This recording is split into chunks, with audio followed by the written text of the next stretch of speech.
Salut à tous, bienvenue dans The Programmatic Society, un programme qui vous propose d'entendre chaque semaine la voix de ceux qui font le marché du programmatique en français dans le son, international dans le ton. Une émission soutenue par Orange Advertising, France Télévisions Publicité et Smile Wanted, avec pour partenaires médias CB News et Redcard, partenaire opérationnel, le MBA spécialisé Digital Marketing and Business de l'EFAP. Ce contenu est accessible également en podcast sur les principales plateformes d'écoute. Cette semaine, notre thème est le suivant, publicité adressée en télévision, comment ça marche? Le ciblage dans le domaine du digital et notamment en vidéo fait naître les plus grands espoirs en termes d'opportunités business, notamment si la capacité de ciblage est transposée dans l'univers de la télévision. Dans ce cas précis, on parle de publicité TV adressée.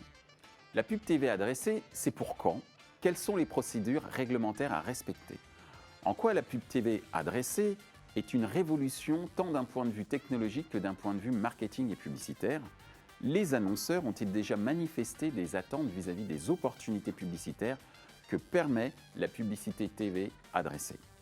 Pour en discuter, Béatrice L'Hôpitalier d'Orange Advertising, Merab Grieger de Bird & Bird, Thomas Luisetti de France Télévisions Publicité, Jean-Baptiste Rouet de Publicis Media. Bonjour à tous, bienvenue dans The Programmatic Society. Aujourd'hui, on va parler d'un sujet, j'allais dire, hyper stratégique pour l'ensemble de l'industrie publicitaire, puisque nous allons parler de la publicité adressée en télévision et surtout expliquer comment ça fonctionne et surtout quels sont les enjeux autour de ce concept. Et justement, pour commencer, et nous allons démarrer par toi, Béatrice, comment on pourrait définir le concept de publicité télé adressée?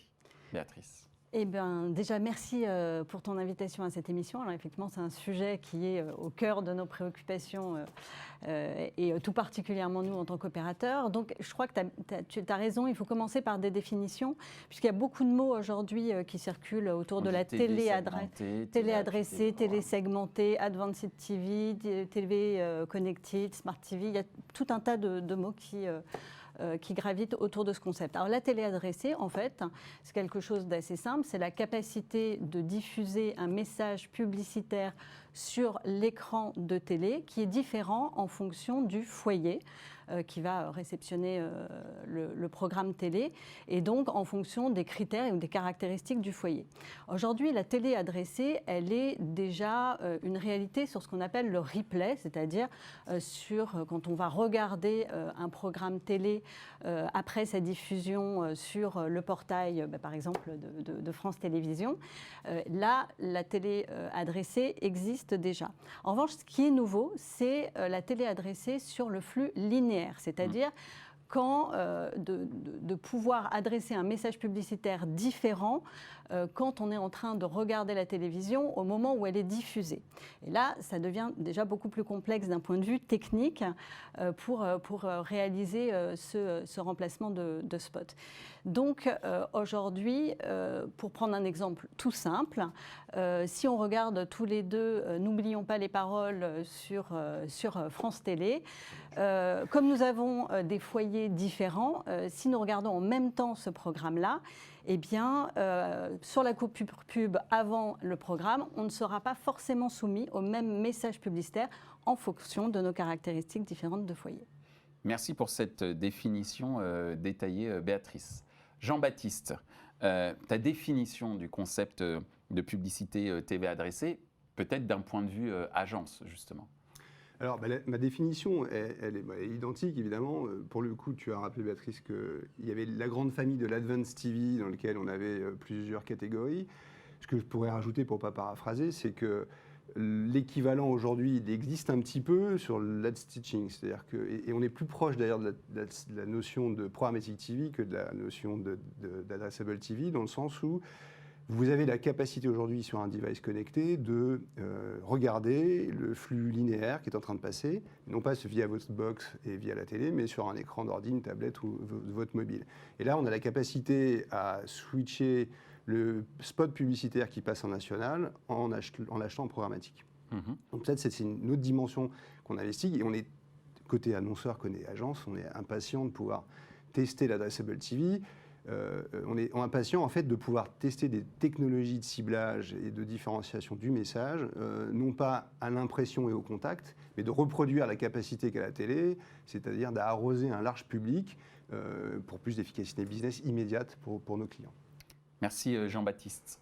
Thomas, ta définition de la pub TV adressée, même si on est tous d'accord sur, on va dire, la définition académique, du point de vue de France Télévisions Publicité. Oui, effectivement, cette définition est exacte. C'est vraiment la notion de ciblage qui a été retenue pour la télé adressée, donc télé segmentée en France. C'est par là qu'on commence. Après, on est dans The Programmatic Society, donc peut-être peut-on parler aussi de télé programmatique, qui était un terme qu'on entendait il y a quelques temps et qui a été substitué par un télé segmenté, et se dire que la télé segmentée, c'est une première étape qui nous amènera, on ne sait pas encore trop quand, à la vraie télé programmatique. C'est-à-dire que dans le programmatique tel qu'on l'entend dans le digital, il y a la notion de ciblage qui sera remplie avec la télé segmentée. Il y a ensuite la notion d'automatisation. Et là, on est il y a beaucoup de projets chez les broadcasters pour ouvrir de plus en plus l'automatisation de la vente et donc de l'achat de la télévision à travers nos plateformes qu'on ouvre, type AdSpace pour France Télé, la box de TF1, My6 pour M6, publicité. Donc l'idée, c'est d'aller aussi de traiter en parallèle cette dimension d'automatisation, et après on verra plus tard sur les dimensions d'enchères et de temps réel qui sont aussi dans la définition du programmatique en tant que tel. Mais la télé segmentée, c'est vraiment cette première étape qui nous amènera un jour à la télé programmatique.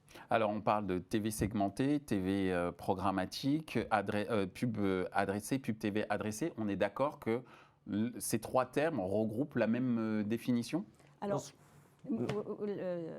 pour moi, TV adressée et TV segmentée, c'est la même chose. Oui, voilà, égal. c'était ça le Là, sens je de ma mets question. le signe égal Voilà. entre les Première deux. étape vers le programmatique. Advanced TV, qui est, pour moi, est plus global et va englober ce qu'on a parlé, ce dont a parlé Jean-Baptiste tout à l'heure, c'est-à-dire le switching, c'est-à-dire sur le deuxième écran, c'est-à-dire sur un premier écran, on a la pub linéaire, sur un deuxième écran, on va avoir une deuxième pub. Mais là, on est dans d'autres typologies de modes de réception publicitaire. Mais voilà, la télé adressée fait partie de l'Advanced TV. Merci en tout cas pour ces précisions. Je vous avoue, moi en préparant, j'étais un petit peu confus et merci d'avoir clarifié ce point-là. Merave, ta définition, j'allais dire, mais en tout cas d'un point de vue juridique, toi, le concept de publicité TV adressée ou publicité TV segmentée, qu'est-ce que ça te suggère ?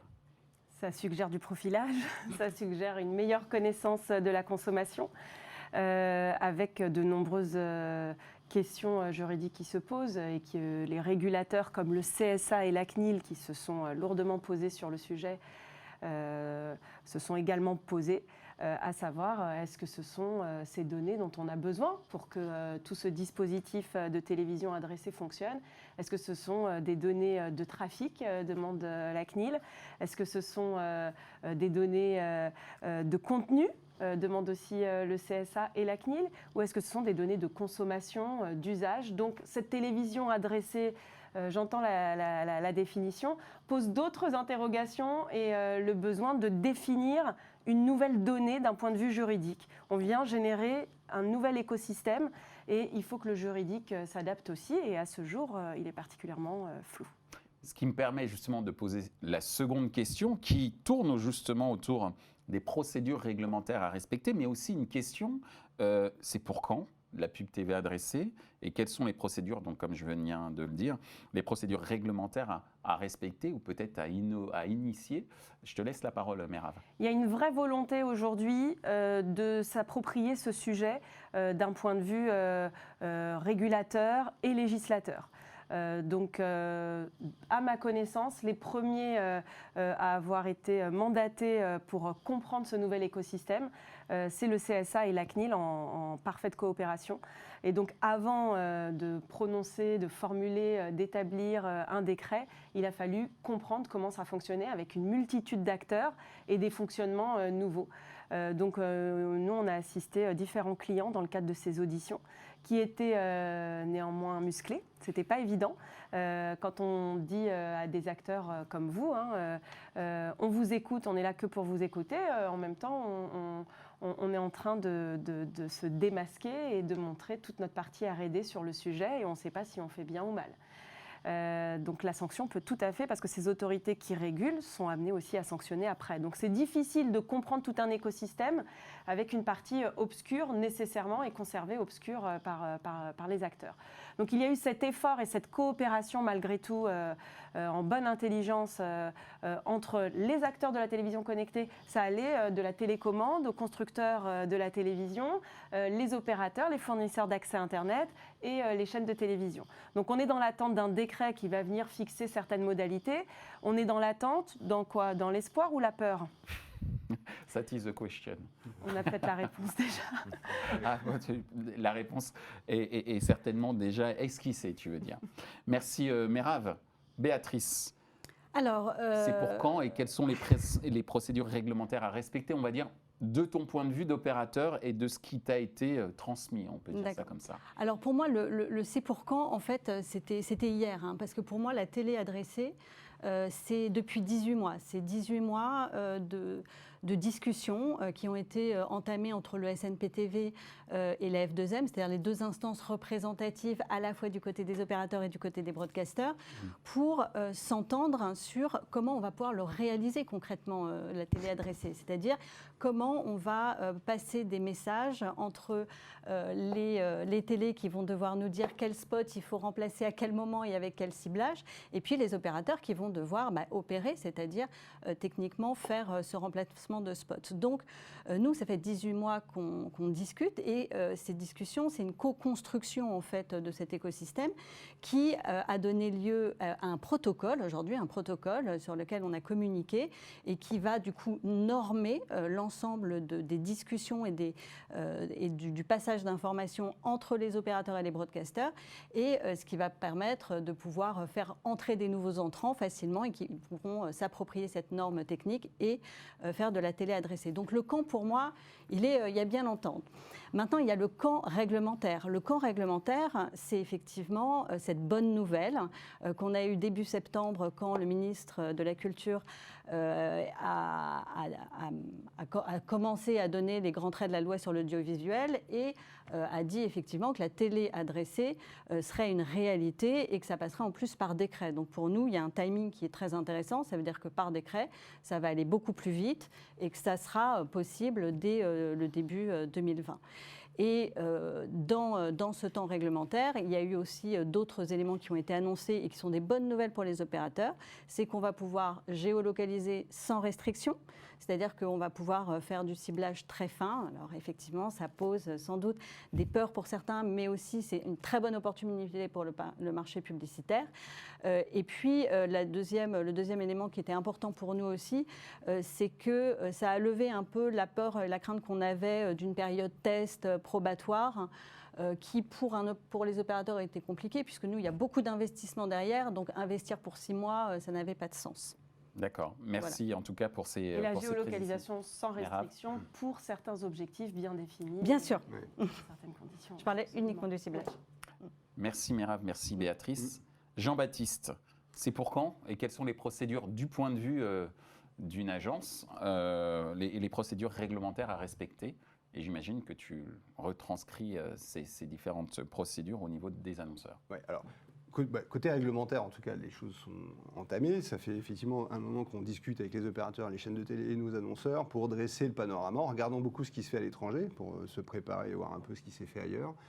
Il y a une partie effectivement réglementaire, le consentement sera demandé, nécessaire. La fluidité des technologies et des plateformes fait que les sujets RGPD, e-privacy vont concerner de près ou de loin, en tout cas, le sujet de l'adressable TV. Nous, en termes de chronologie, hein, là, on se prépare. On discute avec les chaînes de télé pour entamer des époques. À partir du 1er janvier, par décret, on va pouvoir commencer à faire des tests. Pour ceux qui ne savent pas, Proof of Concept. Sachant qu'on peut déjà faire des POC en laboratoire, c'est-à-dire pas de diffusion nationale, mais on est déjà en train de tester avec les uns et les autres la diffusion en labo sur la capacité technique, la latence, et vérifier que tout ce flux technologique fonctionne correctement, avec des choix techno des uns et des autres qui peuvent être différents.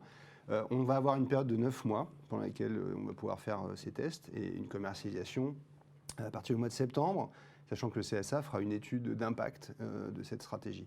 Mais On va préparer vraiment ce que sera demain l'Addressable TV sur la data, sur l'audience, sur la vérification, sur la commercialisation, parce qu'on va être sur un mode de commercialisation au CPM et non pas au coût GRP.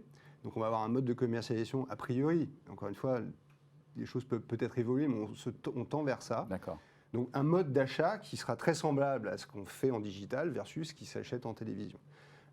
Donc on se prépare à concrètement, avec quelles équipes, quel plan média, on se prépare à quelle va être la substitution dans les budgets. Est-ce que c'est du budget télé une partie du budget qui va switcher sur de l'Addressable TV? Est-ce que c'est du budget VOL pris au GAFA ou pris à la catch-up ou pris aux éditeurs, aux médias? Donc comment tout ça va s'organiser, s'orchestrer? La clé, c'est la performance, évidemment. C'est comment on va pouvoir livrer plus de performance, sachant que on a quand même un rôle de protection aussi des médias locaux, c'est-à-dire qu'on fait de l'Addressable TV, notamment par géolocalisation, c'est ce qui sera le plus simple au début, mais il n'y aura pas de repiquage. On ne pourra pas, un hypermarché, une banque ne pourra pas repiquer son spot télé avec l'adresse de ses agences à côté, pour respecter le OH, enfin les médias locaux, et le chiffre d'affaires, pour garder un équilibre et une fair share entre ça. Donc dans quelle mesure un téléspectateur sera conscient que cette publicité est adressée ou pas, s'il n'y a pas de repiquage publicitaire, peut-être que ça sera dans le décor de fond, peu importe. En tout cas, voilà, on s'attache à préparer en termes de média planning, quel va être l'impact, quelle va être la commercialisation, quelles seront les mesures, quel type de data et quelles mesures d'efficacité. Et là encore, on n'a pas totalement les réponses sur l'audience et l'efficacité et le gain qu'on va gagner. Merci Jean-Baptiste. Thomas, donc, quelle procédure réglementaire à respecter et pour quand? On a parlé de procédures un petit peu opérationnelles avec ton approche, Jean-Baptiste. De ton point de vue chez France Télévisions? Effectivement, il y a deux types de réglementations qui s'appliquent forcément. Il y a l'évolution du décret de 1992 qui empêchait d'avoir une publicité différente sur le direct télé, sur le téléviseur. Donc, ce décret va évoluer normalement en début d'année. Il y a un parcours législatif qui nous amène normalement début 2020. Et ensuite, il y a aussi toute une partie des contraintes réglementaires liées au RGPD et au fait que la manipulation, la collecte, la manipulation de la data puis la segmentation se fait dans un cadre très précis avec comme fondement la demande de consentement explicite du téléspectateur. Donc une fois qu'on a cet environnement réglementaire, nous on ne voit pas forcément la peur, on voit au contraire une grande excitation, une opportunité business bien entendu, pour les raisons dont on a parlé, de captation de budgets locaux, de réponse aux GAFA, avec ce qu'on n'arrête pas de dire, c'est le meilleur des deux mondes, la puissance de la télé avec le ciblage du digital. Et puis aussi, il faut le dire, l'opportunité pour le téléspectateur qui l'aura choisi d'avoir une publicité plus concernante. Effectivement, c'est aussi une des promesses de la télé adressée, c'est que c'est une publicité ciblée, donc qui concerne l'utilisateur. Il faut ne pas tomber... Comme l'a dit Béatrice tout à l'heure, c'est un foyer. Ah. Oui, tout à fait. Dans un foyer, il peut y avoir des goûts et des intérêts divergents. C'est vrai, c'est vrai. Après, c'est le rôle aussi des publicitaires de prendre en compte les différentes aspirations au sein d'un foyer pour avoir quelque chose qui concerne directement le foyer et traduire les individus en foyer. Il y a cette étape-là qui sera importante, mais effectivement, c'est aussi une des promesses derrière tout ça. Oui, non, mais je me permettais de relativiser parce que c'est un... Tu as le droit, tu es aussi là pour ça et nous sommes là pour relativiser aussi. C'est un très bon argument, une offre plus concernée. Alors oui, plus personnalisée. Plus pertinente. Plus pertinente relativement, puisqu'on s'adresse à un foyer, puisque... Voilà, ça pose d'autres questions. C'est peut-être pas... moi, je dis toujours, faire de la publicité, et ce n'est pas moi qui le dis, je reprends les textes, et on va dire l'état du droit, c'est un droit. C'est un droit pour les organismes, en l'occurrence privés et publics, de faire de la publicité. Donc il est plus régulé dans votre secteur à vous, mais ça reste un droit. Et la question se pose de faire de la publicité adressée, plus ciblée. Est-ce que c'est un droit aussi? Ça l'est et c'est soumis à davantage de contraintes que vous avez parfaitement exposées. C'est-à-dire que d'une part, on doit minimiser l'utilisation des données qu'on fait. Quelles données on va pouvoir collecter, jusqu'où on va, et ensuite faire preuve de transparence vis-à-vis de ces consommateurs de contenu, quel que soit le canal, pour ensuite obtenir un consentement, comme vous le disiez parfaitement, explicite. Donc on reste dans un droit qui est régulé et pour obtenir ce consentement, c'est là où on peut faire aussi preuve de marketing, j'ai envie de dire juridique, pour justifier qu'ils ont peut-être tout intérêt à avoir, au lieu d'une publicité poubelle inintéressante, une publicité plus pertinente, mais qui n'atteindra jamais une pertinence optimale. Alors, justement, puisque dans tout ce que vous dites, c'est quand même assez révolutionnaire. Révolutionnaire d'un point de vue ciblage, d'un point de vue marketing, d'un point de vue process également au sein des agences et du discours à tenir aux annonceurs, et bien sûr révolutionnaire d'un point de vue juridique. Alors, en quoi la publicité TV adressée est justement une révolution d'un point de vue technologique, tant d'un point de vue technologique que d'un point de vue marketing et publicitaire? On commence par toi, Béatrice. Alors moi, je vais peut-être là focuser plus sur l'aspect révolution technologique. Effectivement, la télé adressée, elle vient quand même bousculer nos schémas habituels et notamment les schémas habituels publicitaires digitaux, à deux niveaux notamment. Le premier niveau, c'est que dans cet univers et ce nouvel écosystème de la télé adressée, il y a des acteurs qui, aujourd'hui, ne trustent pas cet univers, ou en tout cas sont moins présents que dans le digital. Ce sont les GAFA, parce que la télé adressée, on l'a vu dans la définition au départ, elle va passer par l'IPTV, et l'IPTV, aujourd'hui, elle est plus dans les mains des opérateurs. Donc, on est finalement dans une situation très, très innovante où on est en train de co-construire un écosystème broadcaster, opérateur, sans l'intervention, en tout cas telle qu'on l'a connue dans le digital, de ces grandes plateformes internationales, et qui nous permettra aussi de redistribuer la valeur différemment de ce qu'elle peut être dans le digital. Et on sait très très bien que dans le digital, une grosse partie de la valeur est captée par les GAFA. Ça, c'est un premier point, mais qui est quand même assez important à souligner. La deuxième révolution, elle est plus, là je vais focuser encore plus là sur notre métier d'opérateur télécom, c'est qu'elle nous fait jouer un rôle finalement, nous, opérateurs, qui est tout à fait nouveau en fait aussi, et notamment nous en tant que Orange Advertising, puisqu'en fait on va se situer vraiment au cœur de cet écosystème de la télé adressée, et on va jouer un rôle qui est de la même importance que celui aujourd'hui des ad serveurs dans le monde du digital. Ça veut dire quoi? Ça veut dire que nous allons effectuer techniquement, technologiquement, le remplacement des spots, bien sûr en fonction des informations qui nous auront été transmises par les chaînes, parce que c'est elles qui vont continuer à faire l'ad decisioning, mais c'est elles qui vont nous dire tel spot doit être remplacé à telle heure sur telle cible, mais ça il faut le faire, et chaque box va devoir le faire en fonction des critères du foyer. Ensuite, on va alimenter ça en data, puisqu'il va falloir effectivement que l'on puisse attribuer à chaque foyer une qualification. Et donc, les opérateurs ont cette information-là. Et puis, à la fin, on va envoyer les KPI d'efficacité, c'est-à-dire le taux de complétion et aussi l'exposition au spot. Et by the way, et là, du coup, je rejoins ce qu'on disait, l'obtention du consentement, il va se faire aussi via les opérateurs, puisqu'on a déjà déployé des messages de consentement pour avoir l'opt-in. Donc en fait, la responsabilité du parc adressable, opt-iné avec un consentement qui respecte l'environnement GDPR, aujourd'hui est portée par les opérateurs. Donc voilà la mutation que ça nous fait faire, cette révolution même nous interne, qui fait qu'on n'est plus juste une régie qui va vendre de l'espace et de l'impression publicitaire sur le digital, mais on devient une plateforme technologique, un provider de data et un mesureur.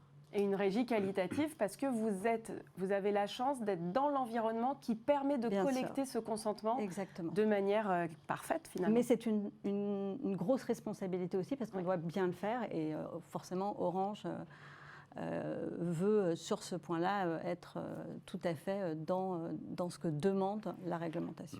Merci pour ces précisions, parce qu'on pense effectivement beaucoup aux aspects marketing et peu aux aspects technologiques. Et c'est vrai que cette analogie avec l'ad serveur dans le digital aux mains des opérateurs télécoms, c'est un truc auquel on ne pense pas, mais qui est quand même assez, pour le coup, révolutionnaire. Et merci de l'avoir souligné.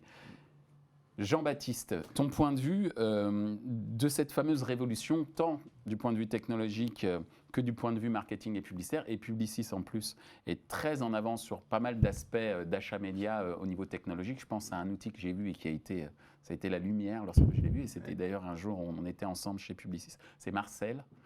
C'est un outil, hein, tu me le rappelles, hein, qui est bien d'achat de média planning, mais pas que d'ailleurs. Et quand j'ai vu cet outil, j'ai dit waouh. C'est un outil assez révolutionnaire pour acheter du digital. Est-ce que ce sera aussi un outil qui demain permettra de faire de l'achat en pub TV adressée? J'en sais rien, je pose la question de manière totalement naïve, quoi. Alors, je vais plutôt m'axer sur la partie marketing, parce que tu as découvert un peu les aspects techniques. La techno, ça se développe, je n'ai pas de souci là-dessus. Il y a des enjeux techniques, notamment sur la donnée et la fusion des données entre les panels et la donnée des opérateurs pour justement permettre d'affiner ce ciblage. Mais si on prend un peu de recul par rapport aux stratégies, les annonceurs, on a un mass média qui est la télévision et qui encore délivre largement les cibles. Mais petit à petit, c'est un peu générationnel aussi, il y a eu un transfert d'une partie de ces audiences petit à petit vers les contenus en replay, vers du YouTube, vers de la vidéo en OTT. Et puis maintenant, de plus en plus, on a les plateformes payantes dans lesquelles il n'y a pas de publicité. Il y a un transfert petit à petit aussi de ces audiences-là. Donc la problématique qu'on a, c'est comment on va reconstituer l'efficacité de ces campagnes, la puissance de ces campagnes, alors qu'il y a une multiplication des touchpoints sur nos audiences. Le mass one-to-one, la promesse de l'adressable TV ou de l'advanced TV en général, est un gros enjeu. Même si au début, on sait que ça va être tout petit. C'est-à-dire l'adressable TV va concerner quelques milliers de foyers, ça va monter en puissance, mais voilà, on ne va pas faire des plans puissants en mass one-to-one, ni même en 2020, ni même en 2021. Et on imagine, on voit 50% des foyers éligibles plutôt en 2023. Donc comment on va reconstituer ça? Donc, sachant qu'on a une perte, il n'y a pas de modèle publicitaire sur les plateformes payantes, hein, sur Netflix, en plus il y a Disney qui va arriver, Apple, il y a Amazon Vidéo, enfin là, on pense à d'autres choses, on pense à l'in-video advertising et au placement de produits à l'intérieur des contenus, mais ça c'est un autre sujet. En attendant, même si ça utilisera les mêmes technologies, et d'ailleurs on pourra faire ça grâce aux technologies développées dans l'adressable TV et le programmatic TV. Très clairement, évidemment, on est au niveau du foyer, donc comment on va réussir par la consommation de contenu qui peut donner de l'information sur la personne qui regarde, par la tranche horaire sur laquelle on va diffuser. Comment on arrive à aller au-delà du foyer et d'affiner via le panel et via de la donnée opérateur, et ce sera des discussions d'ailleurs entre les chaînes et les opérateurs, à qui appartient la data, à qui la commercialise. C'est déjà des discussions, je sais, mais sur quoi on va tomber d'accord? Ça va être un partage de valeur, forcément. Et ça va venir remplir et créer de la valeur ajoutée à l'intérieur de cette chaîne de valeur. Donc c'est toute la problématique et les débats qu'on a autour du programmatique, montrer que ce qu'on va faire va créer de la valeur par rapport au prix auquel on payait avant. Donc ces enjeux de mesure d'audience, de ciblage, de complexité dans le ciblage, il y a le géotargeting, il y a des infos très intéressantes côté opérateur. C'est qu'au niveau du foyer, on va savoir par exemple si le foyer a zappé la publicité d'un écran publicitaire. Donc il n'a pas été exposé à cette publicité de façon granulaire. Donc dans l'absolu, on pourrait dire qu'on pourrait faire vraiment comme en digital, quand on cible un navigateur, qu'on va pouvoir avoir une donnée absolument granulaire. On ne pourra pas gérer ça à ce niveau-là. Ça sera forcément une fusion entre de la data opérateur et du panel pour avoir des informations plus larges. Mais les enjeux en termes de ciblage, toucher les petits consommateurs, c'est comment on va, en multipliant nos investissements et en assez rapidement. Oui, tout à fait. Comment on va réussir à éviter la déperdition. Comment on va mieux gérer nos gros exposés télé en se concentrant sur les non-exposés ou les petits exposés TV. Toute la problématique, elle est là, et toute l'ambition qu'on a, c'est de travailler sur ces critères-là. Merci Jean-Baptiste. Thomas. D'un point de vue techno, on en a parlé, il y a effectivement la substitution qui est faite côté opérateur, spot à spot. C'est vraiment ce qu'on a décidé au niveau français, de ne pas substituer tout l'écran, mais de substituer spot à spot. Donc là, ça doit se faire sur les standards de qualité télé, vraiment sans couture. Invisible à l'œil nu. Et côté régie publicitaire, sur le volet technique, nous, c'est un enjeu majeur data decisioning. C'est-à-dire, c'est pour la première fois le croisement entre un planning télé et un portefeuille de campagne digitale. C'est-à-dire que vous et moi, on n'aura pas le même spot qui sera substitué dans l'écran. Peut-être que moi, ça sera le 4e vous le 5e, pour jouer une campagne adressée. Donc il faut le faire en fonction des cibles qui ont été achetées en télé et des opportunités qu'on a en digital. Donc un enjeu majeur, on voit bien que c'est quelque chose de nouveau. Et d'un point de vue marketing, l'enjeu, le défi, il est aussi double. Selon moi, c'est d'offrir à la fois des opportunités sur les budgets dits télé et sur les budgets dits digitaux. Sur les budgets dits télé, c'est vraiment des capacités d'enrichissement. Aujourd'hui, on a encore un achat télé qui est très focalisé sur des cibles standards achetées au GRP, sociodémographiques. Et là, on va apporter à la fois la géolocalisation, c'est le gros enjeu, c'est peut-être 70% du business à attendre au départ. C'est la géolocalisation. Le deuxième, c'est des nouvelles cibles, beaucoup plus comportementales, aller retoucher des petits consommateurs télé, aller faire des surpressions, de la tactique télé un peu plus perfectionnée, si je puis dire, encore plus perfectionnée. Et sur la partie digitale, ce qu'on fait, c'est la capacité d'enrichir avec de l'inventaire de très bonne qualité, puisque vu sur le plus grand écran, avec des écoutes conjointes, les packs digitaux vidéo qu'on a actuellement, où on sait qu'on est parfois un peu à l'étroit quand on veut acheter de la vidéo pré-roll, mid-roll, digital en replay, là on va pouvoir mettre ce nouvel inventaire dans ces packs et avoir des vraies réponses, comme je leur dis, puissance ciblage, des réponses aux GAFA. Merci Thomas. Merav, un commentaire ? Oui, peut-être regarder, observer cette révolution technologique au regard des autres révolutions qui se développent en parallèle, à savoir la télécommande connectée qui pourrait collecter aussi la voix.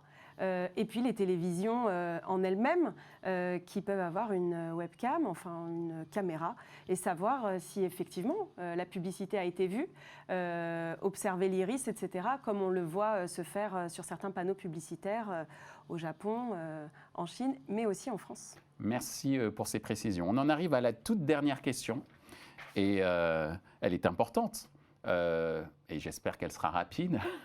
Est-ce que les annonceurs ont déjà manifesté des attentes vis-à-vis des opportunités publicitaires que permet la pub télé adressée ?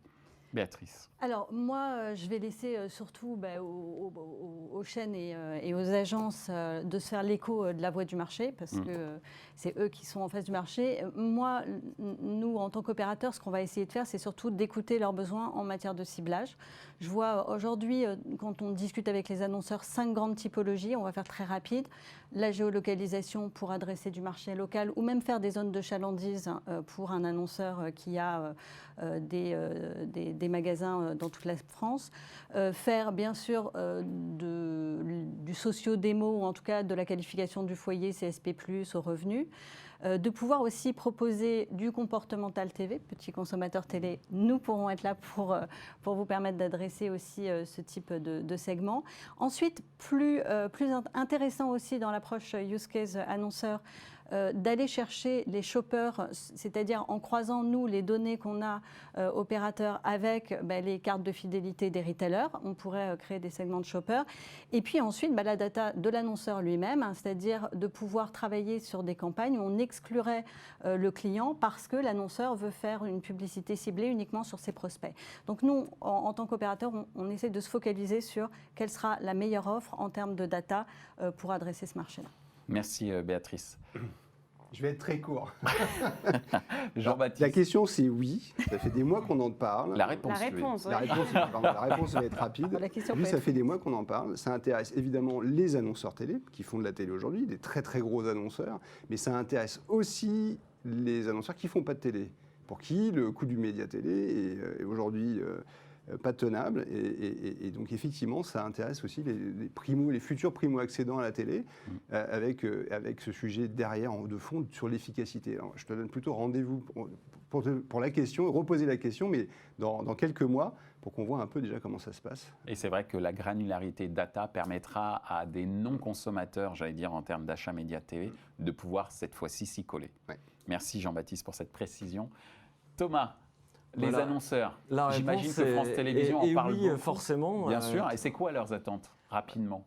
Leurs attentes, comme je l'ai dit juste avant, il y a une grosse une grosse attente autour de la géolocalisation, ça sera Comme assez disait Béatrice tout à incontournable, l'heure. notamment les annonceurs qui disent en réseau, c'est-à-dire qui ont un réseau de points de vente ou de points de distribution, qui se disent qu'il y a une vraie opportunité à aller avoir un message un peu différent en fonction de la zone dite de chalandise. Donc ça, c'est on va dire un use case principal au lancement avec de fortes attentes. Et puis, c'est de globalement cette sophistication de l'achat télé qui crée une sorte d'excitation. Nous, on l'a vu sur les différents tests qu'on a pu mener, puisque la loi nous empêchait d'industrialiser, mais pas de mener des tests, qu'on a menés sur la partie HbbTV, donc télé directement connectée à Internet, où là, les annonceurs étaient extrêmement motivés pour participer à ces tests et aller aussi bien tester des mécaniques de géolocalisation ou plus comportementales. On a un use case assez intéressant qu'on est en train de mener, c'est de réexposer les téléspectateurs qui ont vu le billboard de parrainage avec un spot classique le lendemain du même annonceur pour compléter la mémorisation par rapport à cet annonceur avec deux créas et deux environnements différents entre le parrainage et le spot classique. Et c'est ce qu'on teste actuellement sur l'HbbTV. Donc il y a beaucoup de choses à créer. Je crois que les annonceurs sont très friands. Merci Thomas.